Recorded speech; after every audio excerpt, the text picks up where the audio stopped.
때는 조선 중기 나라의 기틀이 바로잡히고 학문의 기운이 드높았던 성종대왕 시절의 이야기입니다. 경상도 안동 땅에는 최수남이라는 이름의 선비가 살고 있었습니다. 그는 비록 가문은 몰락하여 끼니조차 걱정해야 하는 처지였으나 그 기계만큼은 태산보다 높고 마음은 맑은 샘물보다 투명했습니다. 최수남은 매일 아침 남루한 의관을 정제하고 낡은 책상 앞에 앉아 공맹의 도를 읊었으며 장터에서 힘없는 백성들이 고통받는 것을 보면 참지 못하고 앞장서서 그들의 억울함을 대변해주곤 했습니다. 그의 명성은 점차 조정에까지 알려졌고 결국 30의 나이에 과거에 급제하여 평생을 백성을 위한 명관으로 살아가게 됩니다. 그는 부임하는 고을마다 탐관 오리들의 횡포를 막고 억울하게 옥살이를 하는 백성들을 찾아내어 다시 살 길을 열어주었습니다. 사람들은 그를 살아있는 포청천이라 부르며 칭송했고 최수남이 지나가는 길에는 백성들이 자발적으로 나와 꽃을 뿌리며 감사 인사를 전했습니다. 하지만 세월의 흐름은 그 누구도 피할 수 없는 법입니다. 어느덧 7순을 넘긴 최수남은 평생의 공직 생활을 마감하고 고향 안동으로 내려와 조용히 여생을 보내고 있었습니다. 그러던 어느 안개 자욱한 보름날 밤이었습니다. 최수남은 평소처럼 사랑방에서 촛불을 켜고 책을 읽고 있었는데 갑자기 방 안의 온도가 급격히 낮아지며 촛불이 푸른빛으로 변하며 일렁이기 시작했습니다. 닫혀있던 방문이 소리 없이 열리더니 검은 도포를 입고 키가 9척이나 되는 장대한 사내가 방 안으로 들어왔습니다. 사내의 얼굴은 창백한 백지장 같았고 눈동자는 칠흑 같은 어둠 속에서도 형형하게 빛나고 있었습니다. 그는 최수남의 앞에 서서 낮은 목소리로 말했습니다. 안동의 최수남 그대의 명줄이 오늘 밤 자정으로 끝이 났음을 알리러 왔소. 이제 나와 함께 저승으로 가야겠소. 최수남은 당황하지 않았습니다. 그는 조용히 책을 덮고 옷매무새를 가다듬은 뒤 사내를 똑바로 쳐다보았습니다. 그대가 저승의 사자이구려. 내 평생 백성을 위해 부끄럼 없이 살고자 노력했으니 그대의 부름에 응하는 것이 마땅하오.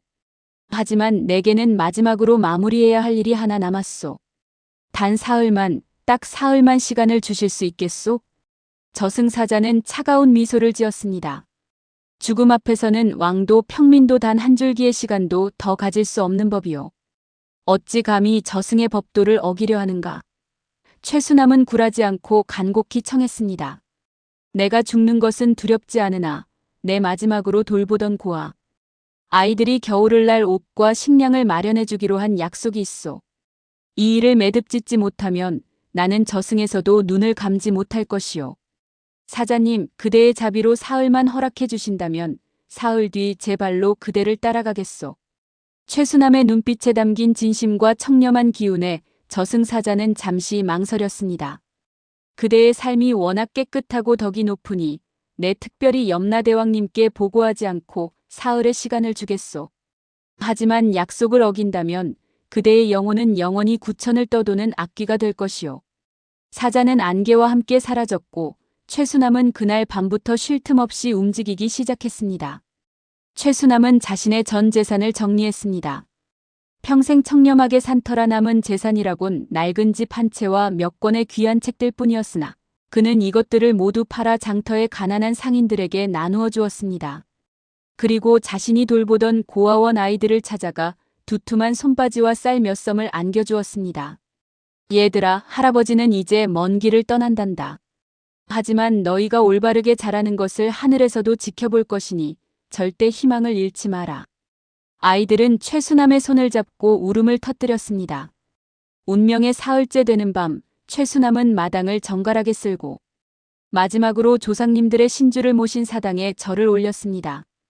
그는 자신의 죽음을 예감한 듯 가족들에게는 그저 잠시 먼 여행을 다녀오겠다는 말을 남기고 조용히 사랑방에 앉았습니다. 약속한 자정이 다가오자 다시 방 안에는 서늘한 기운이 감돌기 시작했습니다. 저승사자가 나타난 것입니다. 약속한 시간이 되었소. 이제 떠날 준비가 되었는가? 사자의 목소리는 처음보다 훨씬 부드러워져 있었습니다. 최수남은 인자한 미소를 지으며 고개를 끄덕였습니다. 예, 이제는 여한이 없소. 사자님, 인도해 주시오. 최수남이 사자의 손을 잡으려던 순간 하늘에서 거대한 광채가 내려오며 염라대왕의 전령이 탄 백마가 마당으로 내려왔습니다. 하늘에서 내려온 백마를 탄 전령은 금색 두루마리를 펼쳐들었습니다. 그 광채가 얼마나 눈부신지 저승사자조차 고개를 숙이고 무릎을 꿇었습니다. 최수남은 어리둥절한 표정으로 그 광경을 지켜보았습니다. 전령의 목소리는 은은한 종소리처럼 울려 퍼졌습니다. 염라대왕님의 특명이다. 안동의 최수남은 평생을 일신의 안위보다 만백성의 고혈을 닦아주는 데 바쳤으며 죽음 앞에서도 제 살길보다 고아들의 겨울을 걱정하였으니 이 기계는 가히 선계의 신성과 다름없다. 이에 염라대왕께서는 최수남을 직접 대면하여 그 공덕을 치하하고자 하시니 사자는 그를 정중히 모셔오도록 하라.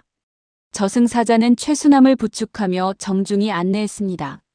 그들이 걷기 시작하자 발 아래로 구름 같은 안개가 깔리더니 순식간에 안동의 사랑방은 사라지고 끝을 알 수 없는 거대한 강물이 나타났습니다. 이것이 바로 이승과 저승을 가르는 삼도천이었습니다. 강물 위로는 은하수처럼 반짝이는 배들이 수천 척 떠 있었는데 최수남이 탄 배는 그 중에서도 가장 화려하고 은은한 향기가 나는 비단배였습니다.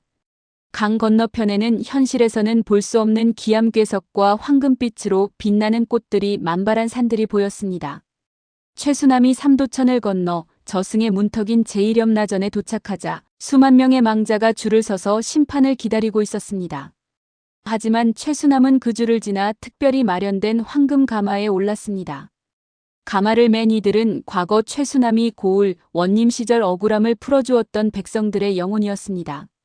그들은 기쁜 눈물로 최수남을 반겼습니다. 사또 어른 덕분에 저희가 저승에서도 좋은 자리를 얻었습니다.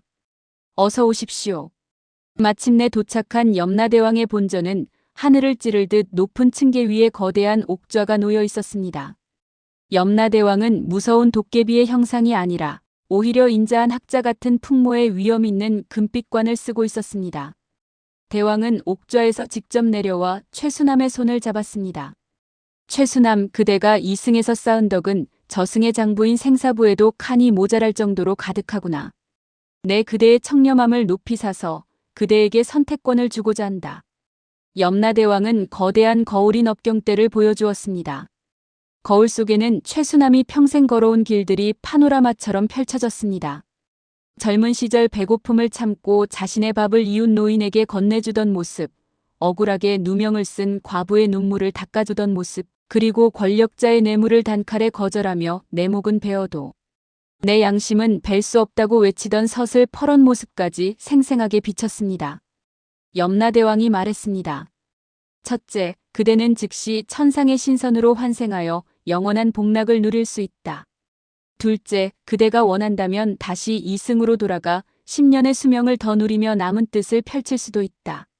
최수남, 그대의 선택은 무엇이냐? 최수남은 잠시 침묵했습니다. 이승의 삶은 고단했고 저승의 평온함은 달콤했습니다. 하지만 그는 다시 한번 백성들의 고단한 얼굴을 떠올렸습니다. 대왕님, 제가 만약 이승으로 돌아간다면 그것은 제 명주를 잇기 위함이 아니라 아직도 억울함에 잠 못 드는 백성 한 명이라도 더 구하기 위함입니다. 만약 저에게 10년의 시간이 더 주어진다면 저는 남은 힘을 다해 그들의 등불이 되고 싶습니다.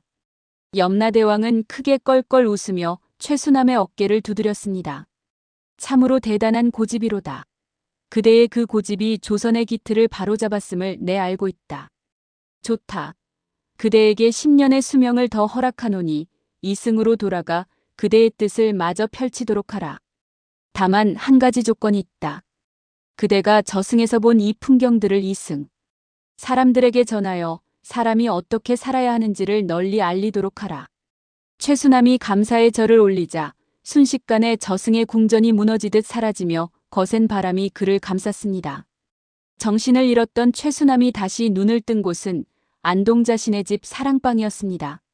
촛불은 여전히 푸른 빛으로 일렁이고 있었고 창밖에서는 새벽을 알리는 닭 울음소리가 들려왔습니다. 가족들은 최수남이 잠시 숨이 멎었다가 다시 깨어난 것을 보고 기적이라며 기뻐했습니다. 다시 이승의 숨을 쉬게 된 최수남은 이전과는 전혀 다른 삶을 살기 시작했습니다. 그는 단순히 행정을 집행하는 관리가 아니라 저승의 법도를 직접 보고 온 하늘의 대변인이 되어 있었습니다. 최수남은 깨어나자마자 가장 먼저 자신이 돌보던 고아들을 불러 모았습니다. 아이들은 할아버지가 다시 살아나신 것을 보고 마치 친부모가 살아 돌아온 듯 기뻐했습니다. 최수남은 아이들에게 저승에서 본 황금빛 꽃밭과 평화로운 삼도천의 이야기를 들려주며 착하게 살면 반드시 보답이 있다는 희망을 심어주었습니다. 조정에서는 최수남이 죽었다가 사흘 만에 살아났다는 소문을 듣고 발칵 뒤집혔습니다. 성종대왕은 그를 직접 궁으로 불러들였습니다.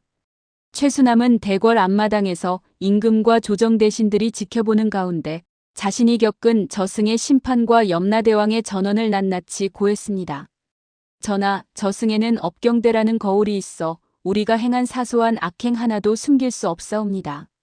백성의 고혈을 짠 관리는 구렁이가 되어 지옥의 불덩이를 삼키고 있었으며 백성을 사랑한 관리는 천상의 가마를 타고 복락을 누리고 있었습니다. 최수남의 생생한 증언에 탐관 오리들은 등줄기에 식은땀을 흘렸고 정직한 관리들은 다시금 자신의 신념을 확인했습니다. 임금은 최수남의 공로를 높이 사서 그에게 도덕순찰사라는 특별한 직함을 내렸습니다. 그는 남은 10년의 수명 동안 조선 팔도를 누비며 억울한 백성들의 재판을 다시 열고 부정한 관리들을 징벌했습니다. 한 번은 평안도 땅의 한 부유한 지주가 가난한 소장농의 땅을 강제로 빼앗고 그를 옥에 가둔 사건이 있었습니다. 최수남은 그 현장에 나타나 지주에게 말했습니다. 그대가 지금 빼앗은 땅 한 평은 저승에서 그대가 짊어질 뜨거운 바위 하나가 될 것이요. 내 저승의 생사부에서 그대의 이름을 보았으니 지금 당장 땅을 돌려주지 않으면 그대의 명줄은 오늘 밤을 넘기지 못할 것이요. 최수남의 서슬 퍼런 눈빛과 저승의 기운에 겁에 질린 지주는 즉시 땅을 돌려주고 소장농에게 사죄했습니다. 세월은 흘러 염라대왕과 약속한 마지막 10년째 되는 날이 다가왔습니다. 최수남은 이제 80이 훌쩍 넘은 고령이 되었으나 그의 정신은 오히려 더 맑아졌습니다. 그는 자신의 죽음을 슬퍼할 가족과 백성들을 위해 마지막 잔치를 열었습니다. 안동의 온 마을 사람들이 모여 그의 장수를 축하했지만 최수남은 웃으며 작별 인사를 건넸습니다. 여러분, 이제 나는 진짜 나의 집으로 돌아갈 시간이 되었소. 내가 남긴 것은 재산이 아니라 여러분 가슴속에 심은 양심이라는 씨앗이길 바라오. 그날 밤 최수남은 평소와 다름없이 의관을 정제하고 조용히 자리에 누웠습니다. 창밖에서는 10년 전 보았던 그 푸른 촛불이 다시 일렁였고 저승사자가 다시 나타났습니다. 이번에 사자는 검은 옷이 아니라 화려한 비단 옷을 입고 있었습니다. 최 어르신 염라대왕님께서 당신을 위해 저승에서 가장 아름다운 정원을 비워두셨습니다. 이제 가시지요. 최수남은 미소 지으며 사자의 손을 잡았습니다. 그 순간 그의 육신은 가벼워졌고 영혼은 빛이 되어 하늘로 솟아올랐습니다. 다음 날 아침 마을 사람들이 발견한 최수남의 시신 옆에는 생전에는 본 적 없는 신비로운 꽃 한 송이가 놓여 있었습니다. 그 꽃은 시들지 않고 100일 동안 진한 향기를 내뿜었는데 사람들은 이를 명관의 향기라 불렀습니다. 이후 조선의 관리들은 정물을 볼 때마다 최수남의 이야기를 떠올리며 스스로를 경계했습니다. 저승의 업경대가 지켜보고 있다는 말은 당시 조선 사회의 가장 무서운 경고이자 가장 따뜻한 위로가 되었습니다.